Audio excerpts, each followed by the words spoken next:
Hello বন্ধুরা, আমি শেখর নীল। এখন আমি করব কুংফু পান্ডা 4 এর রিভিউ। এই সিনেমাটার ভালো দিক খারাপ দিক নিয়ে আলোচনা করব আজকের এই ভিডিওতে। গল্পটা সম্পর্কে আশা করি আপনারা ট্রেলার দেখে বুঝতে পেরে গেছেন। আমি বেশি কিছু বলতে চাইছি না, এইটুকুই বলবো।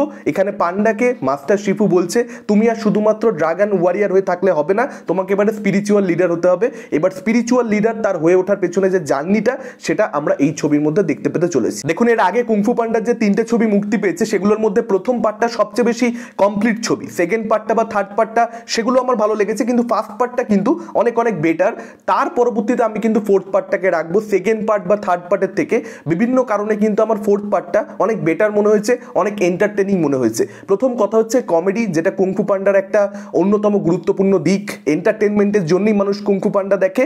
কমেডিটা কিন্তু রিয়েলি এই ছবির মধ্যে ওয়ার্ক করেছে বেশ কিছু জায়গাতে। লাইনসের মধ্যেই ইটসেলফ কমেডিটা রয়েছে। কমেডিটা কিন্তু যথেষ্ট বেশি স্মার্ট, বোকা বোকা কমেডি নয়। যেমন একটা এক্সাম্পল আমি দিচ্ছি, পান্ডার ক্যারেক্টারটা এক জায়গায় বলছে যে আমার অ্যাডভেঞ্চার্স কি এত বেশি রিজিওনাল।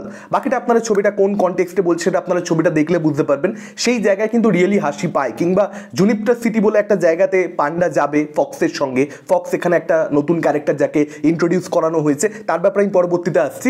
তো এই যে শহরটাতে যাওয়ার পরবর্তীতে একটা চেস সিকোয়েন্স রয়েছে, যে চেস সিকোয়েন্সটার মধ্যে কিন্তু যথেষ্ট ফান রয়েছে। সেই চেস সিকোয়েন্সটা কিন্তু হলে বসে আমি থ্রু আউট এনজয় করেছি। এবং এই যে ফক্সের ক্যারেক্টারটা বললাম, সেই ক্যারেক্টারটা কিন্তু খুব ইম্পর্টেন্ট এই ছবির ক্ষেত্রে। খুব সুন্দরভাবে ক্যারেক্টারটাকে এগিয়ে নিয়ে যাওয়া হয়েছে গোটা ছবি জুড়ে। এবং ফ্র্যাঞ্চাইজিতে এই ছবিটা কিন্তু খুব ইম্পর্টেন্ট একটা রোল প্লে করতে চলেছে আপকামিং ডেজে। সেটা ছবিটা দেখলে অডিয়েন্সের কাছে পরিষ্কার হয়ে যাবে।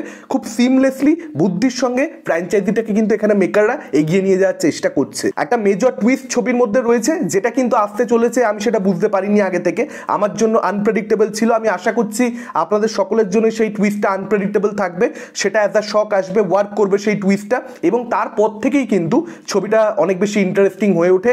আপনারা সকলেই জানেন কুংফু পান্ডার প্রত্যেকটা ছবির ক্ষেত্রে যদি আপনারা দেখেন, ফার্স্ট হাফে কিন্তু কমেডি থাকে, সেখানে কিন্তু এন্টারটেনমেন্ট থাকে, লাইট মুডে ছবিটা এগোতে থাকে। সিরিয়াস হয় কিন্তু সেকেন্ড হাফে। সেই একই জিনিস আমরা এই ছবির মধ্যেও দেখতে পাই। কুংফু পান্ডার একটা অন্যতম গুরুত্বপূর্ণ দিক হচ্ছে মেসেজিং, সেটার ব্যাপারে আপনারা সকলেই জানেন। সেকেন্ড পার্ট বা থার্ড পার্টের তুলনায় আমার মতে ফার্স্ট পার্টে মেসেজিংটার ইম্প্যাক্ট অডিয়েন্সের উপরে অনেক বেশি থাকে। আমার ক্ষেত্রে তাই হয়েছে। ওগুয়ের দেওয়া যে বাণীগুলো, সেগুলো প্রচণ্ড প্রচণ্ড ভালো ছিল। এবং সেই জিনিসটা কিন্তু আমি বলবো ফার্স্ট পার্টের পরবর্তীতে, ফার্স্ট পার্টটা বেস্ট, কিন্তু তারপরে যদি রাখতে হয় আমি ফোর্থ পার্টটাকেই রাখবো। এখানে কিন্তু মেসেজিংগুলোর একটা ইম্প্যাক্ট রয়েছে। It's never too late to do the right thing. এই মেসেজটা ডেফিনেটলি অডিয়েন্স কিন্তু হল থেকে নিয়ে বেরোবে। এছাড়াও আরও বিভিন্ন ধরনের মেসেজিং রয়েছে।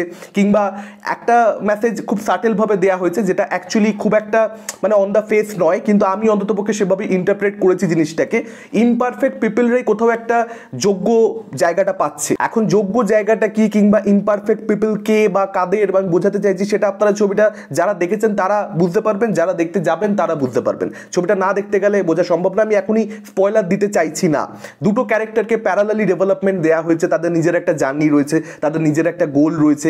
এই দুটোকে 1.5 ঘন্টার একটা ছবির মধ্যে দেখানো, সেটা কিন্তু বেশ ভালো ছিল। মানে রাইটিং ভালো হলে তবে সেটা পসিবল। দেখুন, ক্যারেক্টারের উপরে খুব যে ডেভেলপমেন্টে খুব সময় দেওয়া হয়, খুব স্পেস দেওয়া হয়, তা তো নয়। কুংফু পান্ডার কোনো ছবিতেই সেটা হয় না। ফলে তো ফোর্থ পার্টে আমি আলাদা করে সেটা কেন এক্সপেক্ট করবো? 1.5 ঘন্টার ছবি হবে, কাদেরকে টার্গেট করে এই ছবিগুলো বানানো হয় সেটাও আমরা জানি।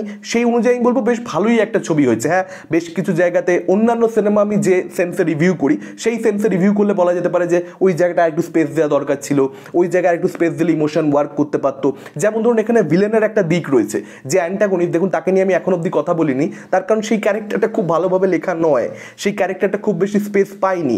এবং সেটা সেকেন্ড ছবির ক্ষেত্রে, থার্ড ছবির ক্ষেত্রে, বা ইনফ্যাক্ট ফার্স্ট ছবির ক্ষেত্রে, টাইলুংয়ের ক্ষেত্রেও কিন্তু এই জিনিস হয়। Tai Lung one of the best villains, কিন্তু সেই ক্যারেক্টারটাও কিন্তু খুব যে স্পেস পেয়েছে তা নয়। ওর প্রেজেন্টেশনটা খুব ভালো, সিনগুলো ব্যাপক, কিন্তু আমার মনে হয় না খুব ভালোভাবে লেখা ক্যারেক্টার ছিল। মেটেরিয়াল ছিল কিন্তু ফ্লেশড আউট হয়নি ভালোভাবে। তো সেটা কুংফু পান্ডার একটা প্রবলেম সবসময় আমার মনে হয়। এই ছবির ক্ষেত্রেও সেটা রয়েছে। ভিলেনটা এখানে প্রচণ্ড বেশি পাওয়ারফুল, আগের পার্টগুলোর তুলনাতেও পাওয়ারফুল করবার চেষ্টা করা হয়েছে। কারণ এখানে ও বিভিন্ন রূপ ধরতে পারে, আপনার ট্রেলারের মধ্যেই দেখতে পেয়েছেন। সে টাইলুং হোক কিংবা শেন হোক, পান্ডা আর কি যাদেরকে এখনো অব্দি ফেস করেছে। তো ভিলেনটার মধ্যে মজা রয়েছে, সিনগুলোকে ভালোভাবে ডিজাইন করা হয়েছে, অ্যাকশন টপ নচ গোটা ছবি জুড়েই, সেটা ভিলেনটার হোক কিংবা পান্ডার হোক কিংবা ফক্সের হোক, সেই অ্যাকশনগুলোর মধ্যেও আপনারা মজা পাবেন, সবই ঠিক আছে। খালি একদম লাস্টে যে আলটিমেট ফেস অফটা হয় আগের 3টে ছবিতে, কিন্তু ভিলেনের সঙ্গে প্রোটাগনিস্টের পান্ডার আলটিমেট ফেস অফটা খুব সুন্দরভাবে ডিজাইন করা হয়, সেটার মধ্যে মজা থাকে। একটা বিগ ক্লাইম্যাক্স আমরা পাই, বিগ টিকিট ক্লাইম্যাক্স যেটাকে বলি, সেই বিগ টিকিট ক্লাইম্যাক্সের কিন্তু এখানে আমি একটা অভাব বোধ করেছি। লাস্টের যে অ্যাকশন সিকোয়েন্সটা, আলটিমেট ফেস অফটা আরও অনেক বড় দরকার ছিল, আরও অনেক সেটাকে বিল্ড আপ দিয়ে তার পরবর্তীতে যদি ব্যাপারটা আসতো, মানে আফটারঅল আমরা জানি সকলে কী হবে, ভিলেন হেরে যাবে, পান্ডা জিতে যাবে, সেটাই আর একটু সময় নিয়ে দেখানো দরকার ছিল। অ্যাকশন সিকোয়েন্সটা ওই সেট পিসটা আরও বড় হওয়া দরকার ছিল, হঠাৎ করেই যেন হয়ে গেল, তো সেটা আমার একটু ভালো লাগেনি। কিন্তু আদারওয়াইজ এটা একটা ভালো কমার্শিয়াল ছবি হচ্ছে। কুংফু পান্ডা যারা দেখতে এনজয় করেন, আমি বলবো তারা হলে যান, ডেফিনেটলি আপনারা কিন্তু এনজয় করবেন। এই ছবিটাও ভালোই হয়েছে। আপনাদের কি মতামত যারা অলরেডি দেখেছেন, ডেফিনেটলি আপনারা সেটা আমাদের কমেন্ট করে জানাতে পারেন। ভিডিওটা ভালো লাগলে লাইক করতে পারেন, শেয়ার করতে পারেন। আমাদের চ্যানেল নতুন হলে চ্যানেলটাকে অবশ্যই সাবস্ক্রাইব করতে পারেন। আজকের মতন টাটা, চোখ রাখুন পরবর্তী ভিডিওতে।